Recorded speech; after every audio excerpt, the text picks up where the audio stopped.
Back out here in Las Vegas, Nevada for the first time in 2022 with one of our D3Hoops.com Classic Conversations. I'm Pat Coleman of D3 Hoops, and I'm joined by Amy Fleming of the University of Southern Maine. Her team, one of the 12 teams here at the tournament this weekend.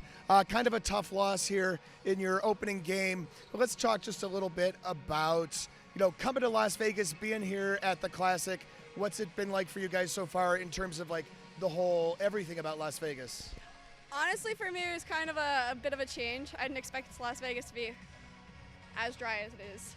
But the time zone was definitely an adjustment that we had to get used to. But yesterday was a nice rest day and recovery day. I was going to say, I usually come to the arena with about 3 different liquid beverages, just a whole thing of water and some hot tea and some caffeine. So I could definitely tell you, the dehydration thing is real out here. Yeah, it is. It is. So a bit of a trip for you guys coming from Southern Maine. Tell us a little bit about how you guys got here, because not everybody got here to this tournament. Yeah, so we stayed at a Boston hotel at the night before we flew into here. We had a flight at 5:50 a.m. Then that brought us to Minnesota. We were there for about an hour, and then we had a flight to here. So it was pretty smooth travels, but we were up early, long day of travel. Then for us to go back 3 hours, it was hard on the body.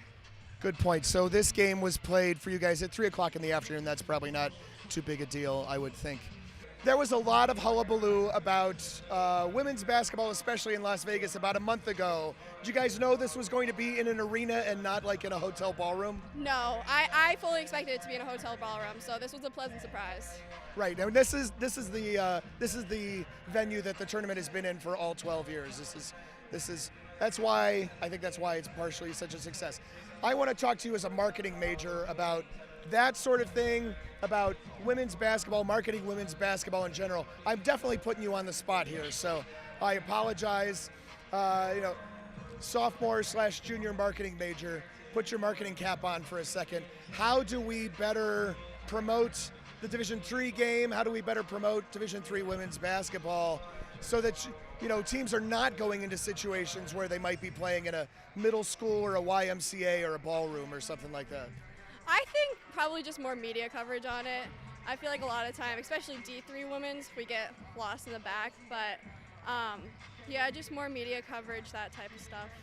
So Maine is one of the hotbeds of women's basketball, especially at the Division III level. In some years, Southern Maine has been to the Final Four. Bowdoin has made some trips to the Final Four. Maine Maritime has had some great programs, and it all kind of, teams rise, teams fall, that sort of thing. But what's it like, having played high school basketball in the state of Maine and now playing college, where women's basketball's, relatively strong? Yeah. Honestly, it feels nice for me to stay at Southern Maine as a Maine local, but there's definitely an underestimation for Maine players, and I think over the years that's kind of changed with big players, Anna Dole, Mackenzie Holmes, they're at the big schools. But sorry, I lost my train of thought. That's okay. It looks like both of us do that, right? We are just coming back from a break. I haven't done one of these in a year, that sort of thing.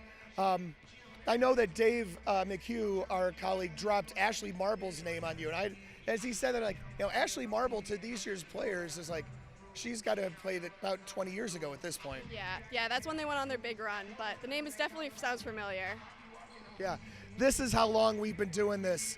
I'm talking to you, Dave. I know you're watching this at some point. All right, so what do you guys have to do differently coming back for your next game? I think we started out strong, but we started settling for outside shots when that's not our strong suit. So I think just attacking the rim, getting into it and staying up, high energy, getting some sleep at night, that might help a little bit too. But I think it's all about the mindset. And I know we were a little intimidated coming here, but we can keep up with any other team. So it's just all about the mindset. Sure seemed like it. So just a quick summary of this game. Southern Maine was with SUNY Oneonta kind of neck and neck for the first half of the game. Kind of lost the handle on a little bit early third in the fourth quarter, and then came back and had a shot at the end. Yeah. It was a hard loss, but we have a very young team. We have no seniors on our team, so this is a good learning opportunity for us and a good building opportunity. Yeah, absolutely. So what else do you guys have on the the plans, like the Las Vegas-y type stuff? Do you know what you guys are going to get to do while you're here? I think we're going to Fremont Street tonight, but I know a lot of us just want to go to the pool, hang out, explore, but yeah, none of us have ever been here, so it's just going to be fun. I highly recommend seeing a show. Just people watching on the Strip is a lot of fun for me anyway. Finding a good place to have a meal. Lots of good family-friendly stuff to do in Las Vegas.